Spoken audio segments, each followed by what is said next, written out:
혹시 이런 생각을 해보신 적이 있으신가요? 부처님께서 49년 동안 법을 설하셨는데 왜 마지막 8년에 이르러서야 경전의 왕이라 불리는 최고의 경전을 말씀하셨을까요?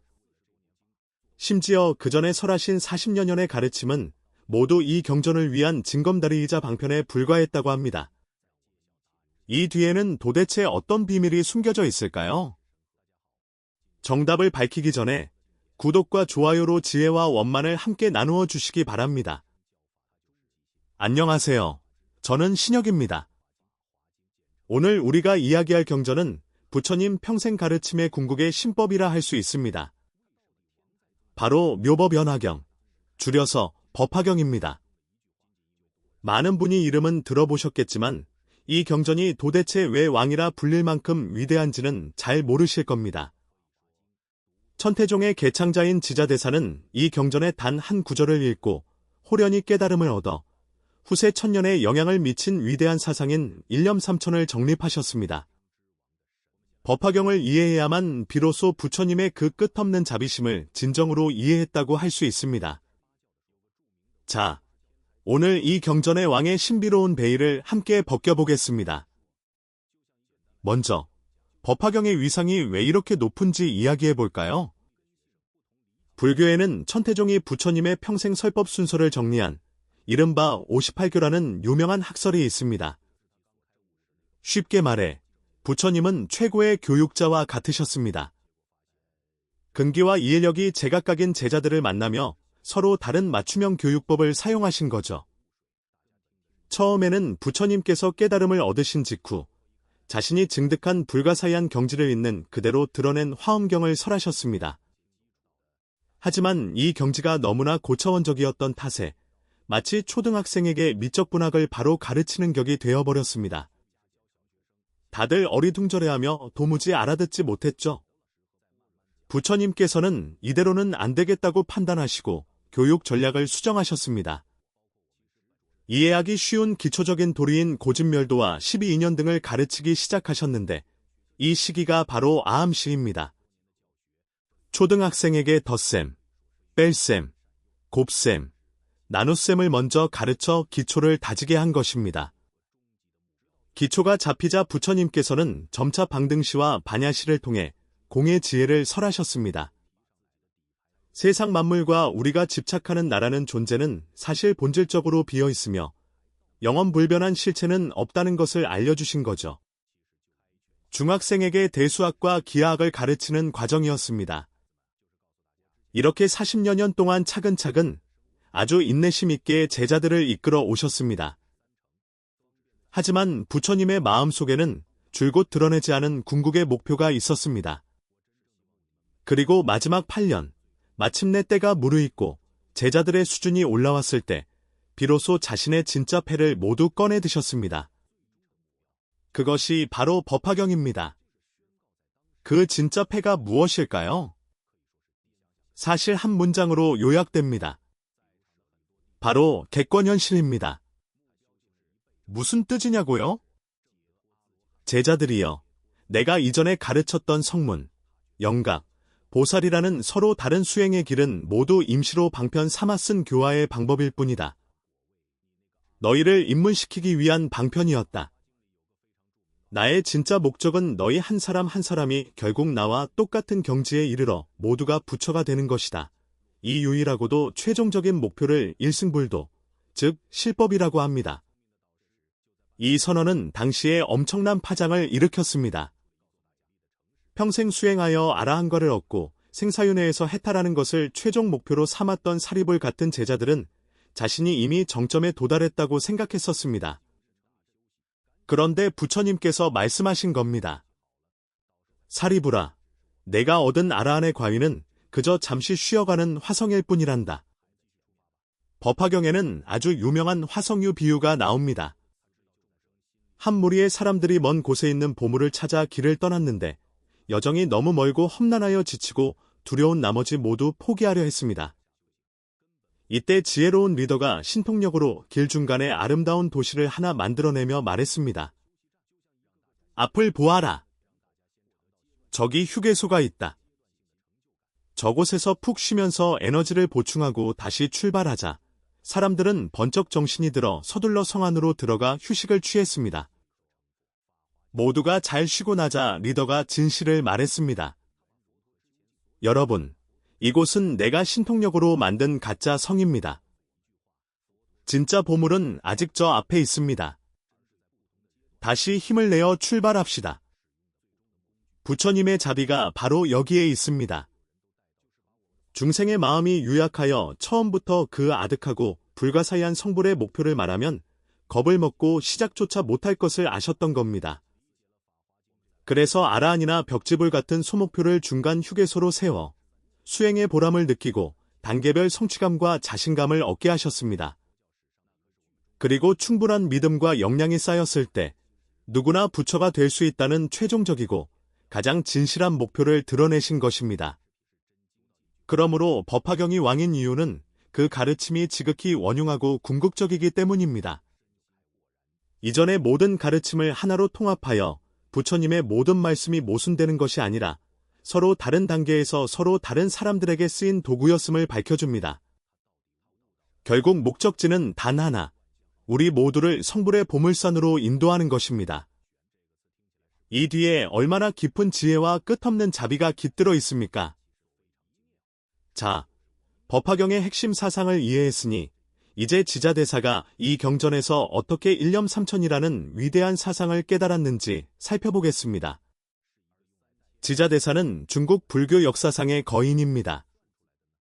젊은 시절 해사선사를 따라 수행하던 어느 날, 법화경의 야광보살본사품을 읽다가 한 구절에 멈추게 됩니다. 이것이 참된 정진이요. 이것이 참된 법으로 열애를 공양하는 것이다. 이 구절을 읽는 순간 그는 호련히 깨달음을 얻었습니다. 몸과 마음이 탁 트이며 고요한 광명이 가득 찼고 마치 자신이 영산회상에 들어가 부처님께서 법화경을 설하시는 모습을 직접 친견하는 듯한 경지를 겪었습니다. 그렇다면 대사가 깨달은 것은 무엇이었을까요? 바로 우주만상의 비밀을 응축한 일념삼천입니다. 단어가 조금 어렵게 느껴지시나요? 천천히 풀어서 설명해 드릴 테니 걱정 마세요. 아주 절묘한 이치입니다. 여기서 일념이란 우리가 바로 지금 이 순간 일으키는 찰나의 마음을 뜻합니다. 지금 제 목소리를 듣고 계시는 바로 그 생각, 그 자체가 일념입니다. 그리고 삼천은 우주 만물과 현상을 대표하는 숫자입니다. 이 숫자가 어떻게 나왔을까요? 먼저 불법에서는 우주의 생명 상태를 10가지 층차, 즉 10법계로 나눕니다.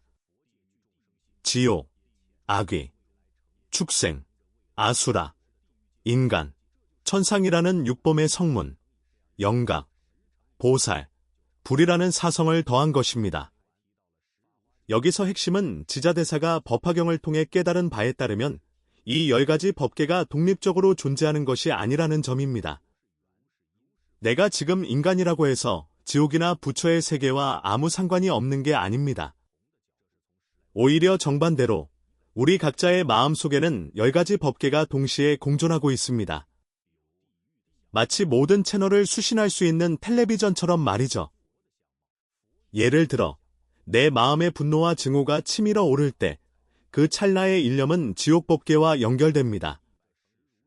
끝없는 탐욕을 부릴 때는 악의법계와 연결되고 자비로운 마음으로 타인을 도울 때는 보살법계와 연결됩니다. 청정하고 지혜로운 깨달음을 유지할 때 그 일념은 바로 불법계와 상응하는 것입니다. 나아가 이 10법계는 서로를 포함합니다.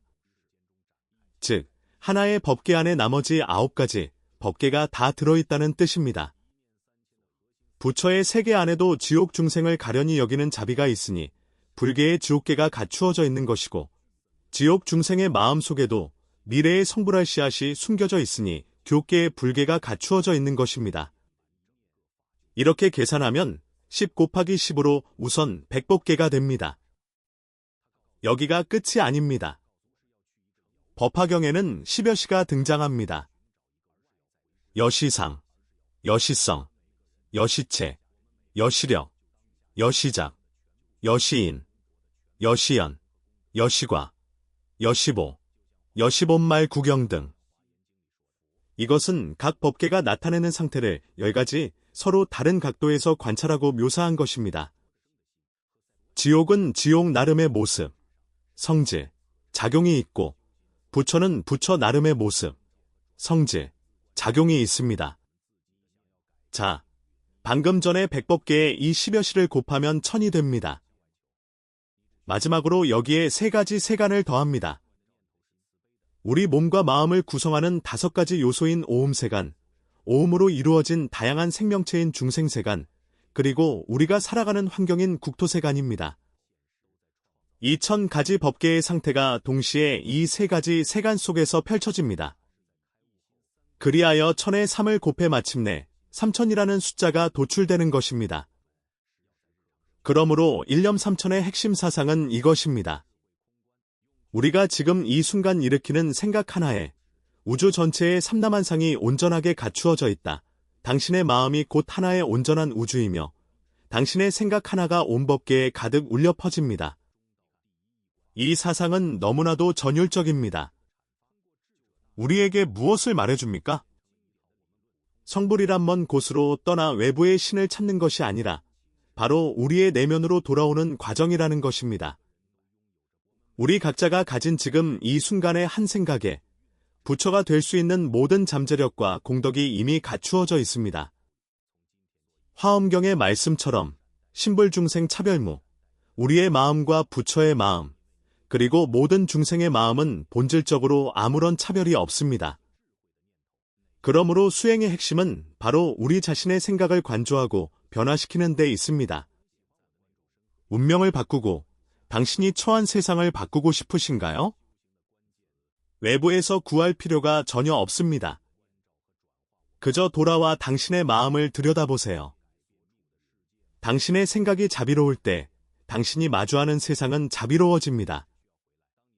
당신의 생각이 지혜로울 때 당신이 마주하는 세상은 광명으로 가득 찹니다.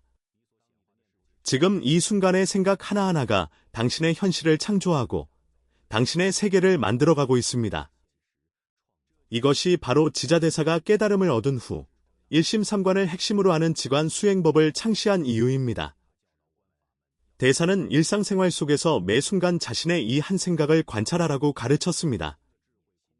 공의 지혜로 마음의 실체가 없음을 비추어 보고 영기의 지혜로 만상이 어떻게 나타나는지 명확히 알며 공과 유가 대립하는 것이 아니라 원흉한 일체임을 깨닫는 중도의 관점입니다.